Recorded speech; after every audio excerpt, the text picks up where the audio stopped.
শোকে স্তব্ধ ইরান। শহীদ সর্বোচ্চ নেতা আয়াতুল্লাহ খামেনেইকে শেষ বিদায় জানাতে তেহরানে কোটি মানুষের ঐতিহাসিক প্রস্তুতি। এতক্ষণ দেখছিলেন শিরোনাম, এবার বিস্তারিত। তেহরান এক গভীর ও অভূতপূর্ব নীরবতায় নিমজ্জিত হয়েছে সমগ্র ইরান। ইতিহাস সৃষ্টির প্রাক্কালে যে ধরনের নিস্তব্ধতা নেমে আসে, স্মৃতি, শোক আর আসন্ন বিদায়ের বেদনায় ভারী হয়ে উঠেছে দেশটির বাতাস। তেহরানের ব্যস্ত বুলেভার্ড থেকে শুরু করে মাশহাদ ও কোমের পবিত্র মাজার প্রাঙ্গণ, তাবরিজের প্রাচীন বাজার থেকে ইস্পাহানের ঐতিহাসিক সড়ক কিংবা সিরাজের দৃষ্টিনন্দন বাগান, গোটা জাতি এখন প্রস্তুত হচ্ছে তাদের প্রিয় নেতাকে শেষ বিদায় জানাতে, যাকে লক্ষ কোটি মানুষ কেবল একজন রাজনৈতিক ব্যক্তিত্ব নন, বরং একটি প্রজন্মের আধ্যাত্মিক পথপ্রদর্শক মনে করতেন। আসন্ন দিনগুলোতে ইরান তার সমসাময়িক ইতিহাসের অন্যতম বৃহত্তম জানাজা ও শেষ বিদায় অনুষ্ঠানের সাক্ষী হতে যাচ্ছে। জাতীয় শোকের এই মহাসমাবেশে অংশ নিতে দেশ বিদেশ থেকে সমবেত হবেন কোটি কোটি মানুষ ও উচ্চ পর্যায়ের প্রতিনিধি দল।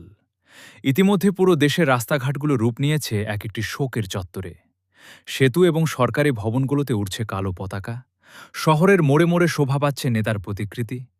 দেশের মসজিদ, মাদ্রাসা, বিশ্ববিদ্যালয় এবং সরকারি প্রতিষ্ঠানগুলো এখন প্রার্থনা ও প্রস্তুতির মূল কেন্দ্রবিন্দুতে পরিণত হয়েছে। পারস্যের কালজয়ী কবি সাদি শতাব্দীর পর শতাব্দী আগে লিখেছিলেন, আদমের সন্তানরা একে অপরের অঙ্গের মতো।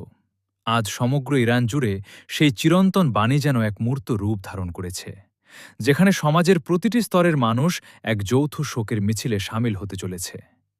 ইরানের ঘরে ঘরে এখন কেবলই স্মৃতিচারণ, 4 দশকেরও বেশি সময় ধরে যিনি দেশের রাজনৈতিক পরিচয়, কৌশলগত অবস্থান এবং ধর্মীয় জীবনকে গভীরভাবে রূপ দিয়েছিলেন, তার এই প্রস্থানকে ইরানিরা একটি যুগের অবসান হিসেবে দেখছেন।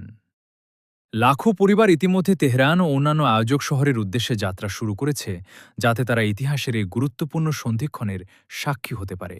বিশাল লজিস্টিক অপারেশন এবং জাতীয় প্রস্তুতি এই বিশাল জনসমাবেশের পেছনে কাজ করছে এক অভূতপূর্ব এবং সুপরিকল্পিত প্রশাসনিক তৎপরতা। ইরানের প্রথম ভাইস প্রেসিডেন্ট মোহাম্মদ আরিফের সরাসরি তত্ত্বাবধানে এবং স্বরাষ্ট্র মন্ত্রণালয়ের সমন্বয়ে গঠিত হয়েছে বিদায় ও জানাজা অনুষ্ঠান আয়োজনের জাতীয় সদর দফতর। এই বিদায় অনুষ্ঠান সফল করতে রাষ্ট্রের প্রতিটি বড় প্রতিষ্ঠানকে সক্রিয় করা হয়েছে।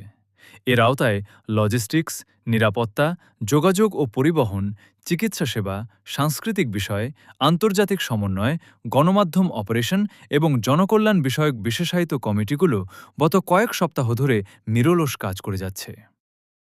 স্বেচ্ছাসেবী সেবা কেন্দ্র, জানাজার রুট বা যাতায়াতের পথগুলোতে ইতিমধ্যে শত শত স্বেচ্ছাসেবী বুথ ও সেবা স্টেশন স্থাপন করা হয়েছে। জরুরি চিকিৎসা সেবা, জরুরি মেডিকেল টিম, হাসপাতাল, উদ্ধারকারী ইউনিট এবং ইরানি রেড ক্রিসেন্ট সোসাইটিকে সর্বোচ্চ সতর্কাবস্থায় রাখা হয়েছে।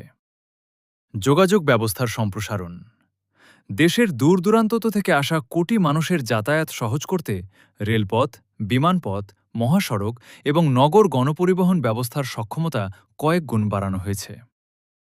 শোকের ভাষা ও জাতীয় ঐক্যের প্রতিফলন, কেবল প্রশাসনিক বা লজিস্টিক প্রস্তুতি নয়, ইরানের প্রতিটি পাড়া মহল্লায় এখন বিরাজ করছে আবেগঘন এক পরিবেশ।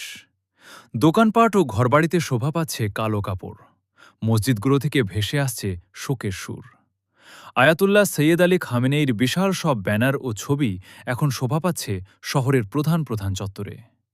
ইরানের রাষ্ট্রীয় টেলিভিশন চ্যানেলগুলো সার্বক্ষণিকভাবে প্রচার করছে বিভিন্ন তথ্যচিত্র, ঐতিহাসিক পটভূমি এবং বিভিন্ন শহর থেকে লাইভ কভারেজ।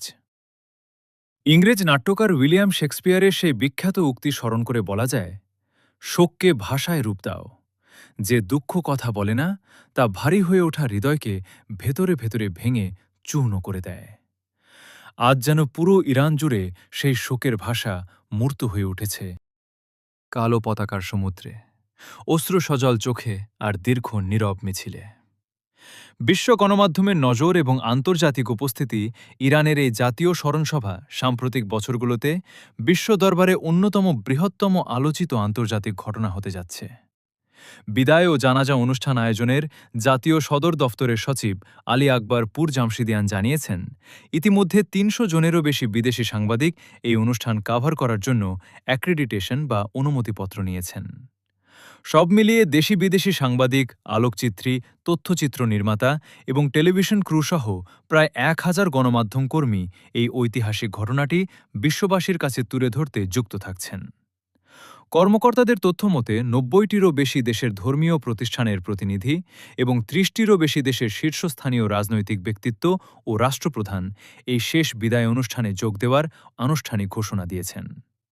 এছাড়া ইরাক, পাকিস্তান, আফগানিস্তান এবং অন্যান্য প্রতিবেশী দেশ থেকে বিশাল গণপ্রতিনিধি দল এতে অংশ নিতে প্রস্তুত হচ্ছে, যা এই আয়োজনের আঞ্চলিক গুরুত্বকে আরও স্পষ্ট করে তোলে।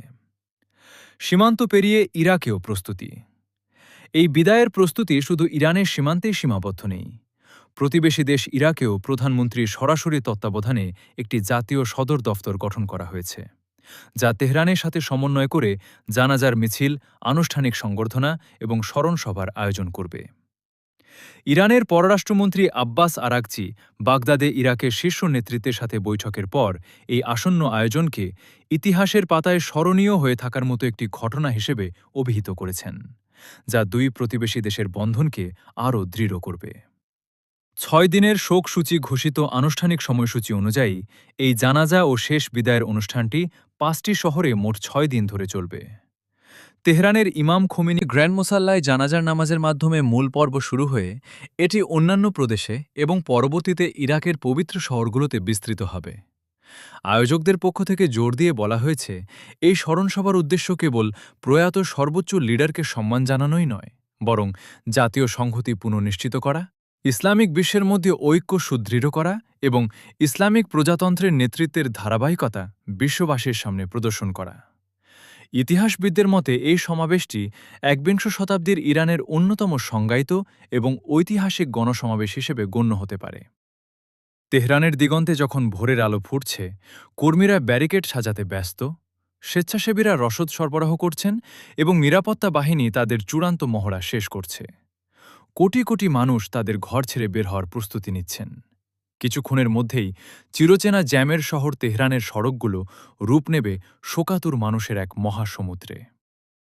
দৈনন্দিন জীবনের সব কোলাহল আড়াল হয়ে বেজে উঠবে কান্নার মার্সিয়া আর শোকগাথা।